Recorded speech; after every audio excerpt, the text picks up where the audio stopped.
I stand before you humbled and apprehensive at the task you have set me. Being Secretary General of the Muslim Council of Britain is a huge responsibility. On me, you have placed a huge trust, amana. I pray to Allah subhanahu wa ta'ala to grant me the wisdom and the energy to discharge my responsibilities. May I take this opportunity also to congratulate Brother Harun Rashid Khan, who has been elected as the Deputy Secretary General, and to the new National Council. I look forward to working closely with all of you as we have to lead the MCB. I've been privileged to serve the Muslim Council of Britain in various roles for the past 13 years and seen this very special organization in good times and in bad, celebrating our community's successes and tackling the slings and arrows thrown at it. And during that time, I have had the honor to learn from my predecessors, previous Secretaries General of the Muslim Council of Britain. All have led this diverse organization in difficult times. I therefore pay tribute to Brother Farooq Murad, who has been MCB's Secretary General for the last 4 years. He has led us with grace and humility during this testing time of continued state of transition in our community. I hope Brother Farooq remains engaged. His counsel, like those of other previous leaders, Sir Iqbal Sakrani, Brother Yusuf Bailo, and Dr. Muhammad Abdul Bari, will be crucial. Sisters and brothers, the reason why I'm apprehensive is because of the enormity of the task at hand.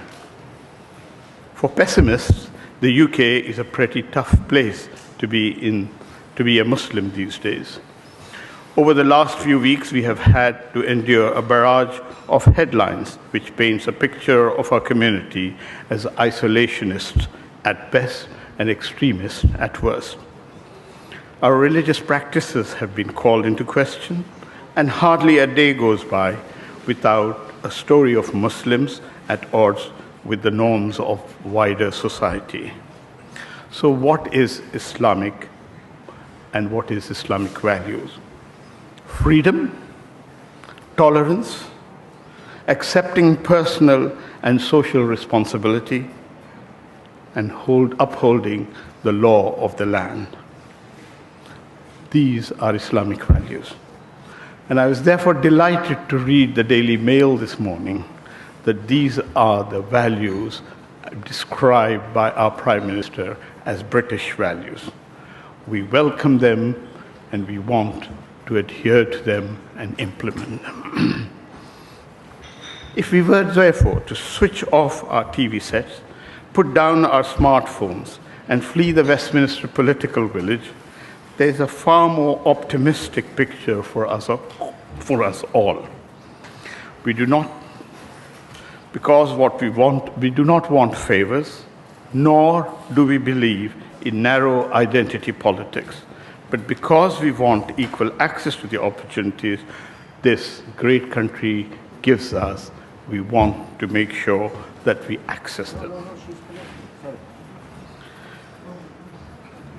So we want to look at our rights, but with rights come responsibility.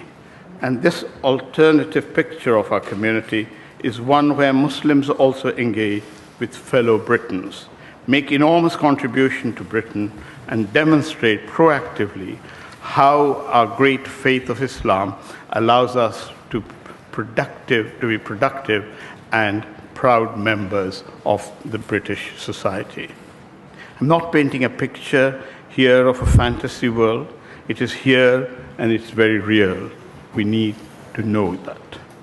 Muslims in Britain are proud to be British. It is their standard practice to contribute generously to charitable causes, Muslim or not. This has been demonstrated on numerous occasions.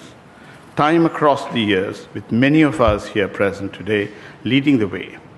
It was as we saw last year, exemplified so well when our affiliate, York Mosque, diffused a tense situation by inviting far-right protesters into their mosque for tea. It was the British Muslims in Bradford who wanted to refurnish a failing and a falling synagogue. That is a British value. It's hard for us to build that and create that space in our community where we resolve to look at the problems we face without being defensive, but look at our problems we must. With 54% of our community being under the age of 19, according to the last census, our community will continue to face challenges of employment, equal chances, and fair treatment. We still have issues of inequality, lower social mobility, and alienation. Closer to home, our faith and mosques, we have the challenge of the new generation not being able to relate to the older generation. MCB alone cannot tackle these challenges.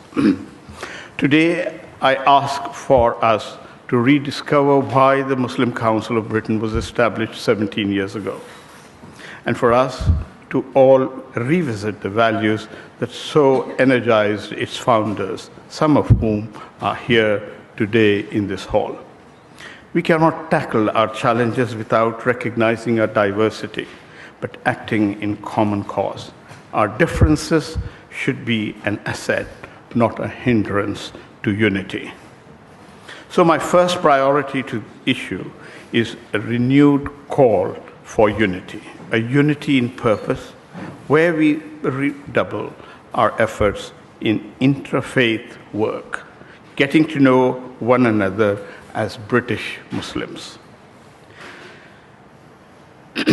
A unity in purpose where we foster meaningful discussions and actionable campaigns. For MCB, this means a revitalization of our grassroots. The Muslim Council of Britain can only be effective if it deepens its relationship with its affiliates and fosters better coordination. So I hope that the Muslim Council of Britain will reprise its role as clearinghouse for good practice. The MCB views its dealings with government and policymakers as a matter of constructive engagement, and this we will endeavor to do. Sisters and brothers, I have laid out in broad terms what needs to be done in the next few weeks and months. No doubt we'll be working out a more detailed action plan. Whoever works righteousness, man or woman, and has faith, verily to them will we give a new life, a life that's good and pure, and we will bestow on such their reward according to the best of their actions. Chapter 16, verse 97. I invite you to assist me and my colleagues in this endeavor. It cannot be achieved alone. We are in this together, and together we will succeed, inshallah.